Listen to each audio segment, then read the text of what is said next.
Bismillahirrahmanirrahim. Assalamualaikum warahmatullahi wabarakatuh. Innal hamdalillah nahmaduhu wa nasta'inuhu wa nastaghfiruh wa na'udzu billahi min shururi anfusina wa min sayyiati a'malina. May yahdihillahu fala mudilla lahu wa may yudlil fala hadiya lahu. Asyhadu an la ilaha illallah wa asyhadu anna Muhammadan abduhu wa rasuluh. Allahumma shalli ala sayyidina Muhammadin wa ala alihi wa ashabihi ajma'in. Amma ba'd. Yang kami hormati Bapak pembina, Bapak pengawas dan Bapak ketua Yayasan Safa Marwah yang kami hormati dan yang kami sayangi, mudah-mudahan kita semua terhormati Allah Subhanahu wa taala, Bapak-bapak, ibu-ibu, jamaah Masjid Jami At-Thayyibah. Alhamdulillah, dalam kesempatan malam yang penuh berkah dan malam yang penuh rahmat serta maghfirahnya dimulai malam ini, kita masih dipertemukan kembali di bulan Ramadan tahun ini. Alhamdulillah, mungkin di antara kita tahun lalu berdoa, ya Allah, pertemukan kami kembali di bulan Ramadan yang akan datang. Nah, alhamdulillah, ini kita masuk dipertemukan kembali oleh Allah di bulan Ramadan tahun ini. Kita nggak tahu umur kita nggak tahu azal kita. Siapa yang bisa menjamin kalau sekiranya, seandainya ini Ramadan terakhir bagi kita, Ramadan tahun depan, kita nggak tahu umur kita, azal kita sudah dipanggil Allah. Maka Bapak, Ibu, jamaah, mari, ini kesempatan yang sangat luar biasa, kesempatan emas, diberikan kita kesehatan, manfaatkan kesehatan itu. Untuk apa? Jelas, untuk mendekatkan diri kepada Allah dengan memperbanyak ibadah. Perlu dicatat, di bulan Ramadan ini, ibadah apapun yang kita lakukan, nilainya sungguh sangat luar biasa, teristimewa dia. Maka dimulai dari sahur kita, jangan sampai ada waktu yang begitu saja lepas tanpa ada ibadah yang kita lakukan untuk mendekatkan diri kita kepada Allah Subhanahu wa taala. Ini Bapak, Ibu, jamaah sekalian, perlu yang ingin kami sampaikan pada malam hari ini, seperti yang sudah kami laporkan kepada ketua yayasan, bahwa Ramadan tahun ini seluruh kegiatan Ramadannya langsung di bawah DKM atau langsung di bawah kepengurusan DKM. Artinya apa? Kepanitiaan Ramadan tahun ini tidak ada. Jadi seluruh kegiatan Ramadan tahun ini di bawah kepengurusan DKM yang akan dipertanggungjawabkan ke ketua yayasan. Itu yang pertama kami beritahukan. Untuk itu, Bapak, Ibu, apa-apa saja program yang akan kita lakukan di bulan suci Ramadan ini, mungkin tidak jauh berbeda dengan tahun-tahun yang lalu. Yang pertama, kita setiap malamnya akan melaksanakan sholat tarawih dan dilanjutkan dengan tausiah. Sholat tarawihnya berapa rakaat? Tetap seperti tahun lalu, 2, 2, 2, 2, 2, 3, 8 plus 3 witirnya. Jadi semuanya jumlahnya 11 rakaat. Nanti dilanjutkan dengan tausiah. Perlu kami beritahukan kepada Bapak Ibu jamaah sekalian, dalam pelaksanaan sholat tarawih ini nanti, mulai dari malam ini sampai dengan pelaksanaan sholat tarawih di malam akhir di bulan Ramadan, jika memang Bapak Ibu jamaah sekalian tidak merasa srek atau kurang pas dengan imam, sampaikan ke kami. Bisa jadi bacaan imamnya terlalu pendek, bisa jadi bacaan imamnya terlalu panjang, Bisa jadi bacaan imamnya kurang fasih, sampaikan ke kami. Nah, karena kalau tidak disampaikan seperti ada ketidak jamaah ke kami tidak akan merespon. Jadi tidak ada apa-apanya. Jadi kalau sudah ada yang merespon, berarti itu harus kami yang meresponnya. Ini sebagai bentuk pelayanan kami kepada jamaah. Lalu kemudian yang kedua, programnya adalah program tadarus Al-Quran. Bapak Ibu, di bulan Ramadan tahun ini kami mengangkat tema atau tagline brand yang akan kami tawarkan ke jamaah. Ramadan tahun ini kita punya tagline atau tema Madrasah Al-Quran.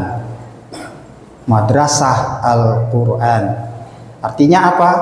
Kami ingin menghidupkan apapun yang berkaitan dengan Al-Quran di masjid ini selama di bulan suci Ramadan. Satu diantaranya adalah tadarus Al-Quran. Tadarus Al-Quran seperti biasa itu sudah ada bapak-bapak habis sholat tarawih yang tadarus. Nah, kami melempar ke jamaah. Mari bapak ibu jamaah sekalian yang selama ini sudah ikut tahsin di masjid, tahsinnya jangan berhenti. Tahsinnya jangan berhenti. Kita akan mulai lagi tahsinnya, tetap terus setiap hari. Jadi nanti akan ada halakoh tahsin. Lalu kemudian kami ingin menawarkan kepada adik-adik, anak-anak dan anak-anak remaja, mungkin kotanya itu sekitar 25 atau 30 orang yang mau belajar Al-Quran, yang mau mengaji, yang mau belajar Iqra, silahkan ikut mulai malam hari ini. Silahkan ikut. Kami sudah siapkan gurunya. Lalu kemudian nanti yang remajanya juga, termasuk remajanya di sini ada remaja putrinya juga. Ayo kita ramaikan masjid ini yang berhubungan dengan Al-Quran. Apakah itu tadarus? Apakah itu kajian Al-Quran? Apakah itu tahsin? Karena kita mengangkat tema tahun ini Madrasah Al-Quran. Kemudian ibu-ibu silakan merapat ke masjid di waktu duha setiap hari. Mudah-mudahan ya.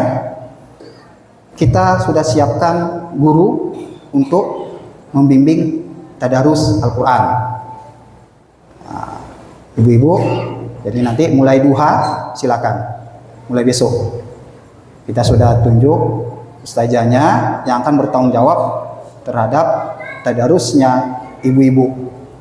Nah, ini kami tawarkan ini kepada jamaah. Mari kita ramaikan masjid ini bukan hanya dengan sholat 5 waktunya saja, tapi mari kita yang berhubungan dengan Al-Quran, mari kita pelajari, kita baca. Alhamdulillah juga targetnya adalah khatam, mudah-mudahan.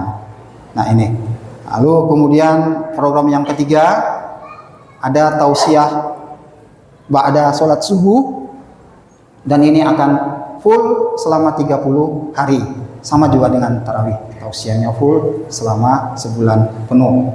Kemudian yang keempat, program Qiyamul Lail 10 hari terakhir.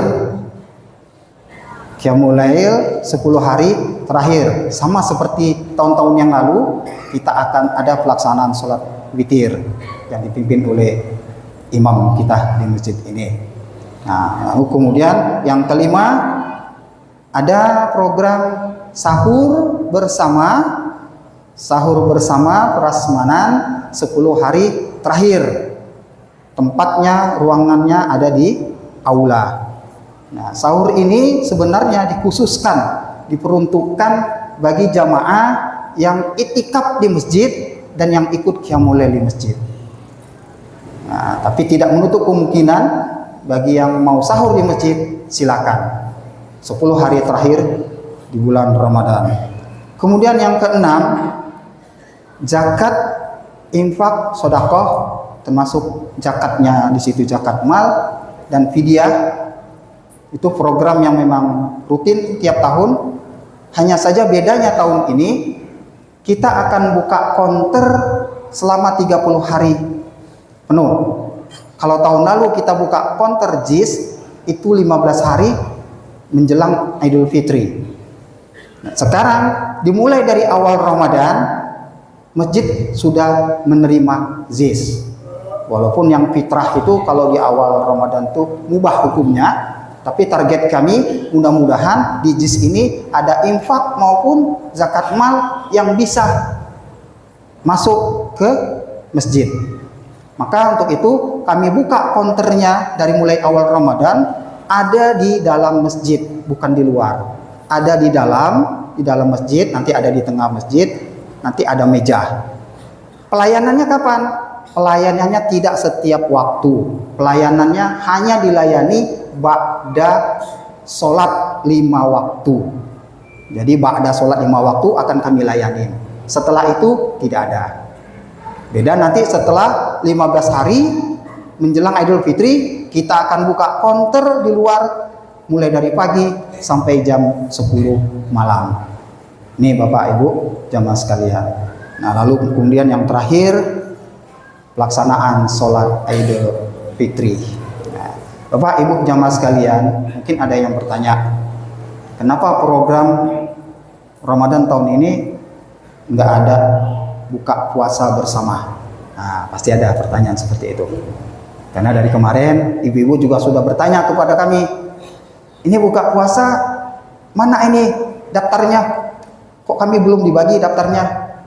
Bapak Ibu jamaah sekalian, program buka puasa bersama tahun ini di masjid tidak ada, tapi buka puasa ada. Buka puasa setiap hari ada.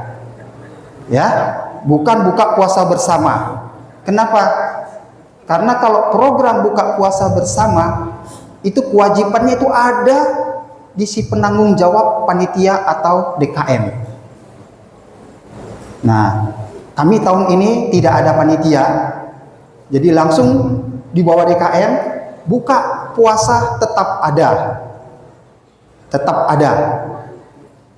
Tetap ada. Jadi Bapak Ibu kalau tahun lalu dijadwalin buka puasanya 1 hari atau dua kali, nah tahun ini karena tidak ada jadwal, setiap hari pun ibu mengantar takjil ke masjid, kami terima itu. Kenapa Bapak Ibu jamaah sekalian? Kami rapat internal DKM dan juga dengan imam kita evaluasi apa yang sudah kita lakukan tahun lalu. Tahun lalu itu kita itu punya tagline-nya itu melayani umat. Maka salah satunya diantaranya buka puasa bersama tahun lalu itu. Siapapun masuk buka puasa bersama. Allahu a'lam dia puasa atau tidak. Tapi yang jelas setiap pelaksanaan sholat maghrib itu kacau balau Pak. Sudah tidak mau yang ikut sholat maghrib berjamaah.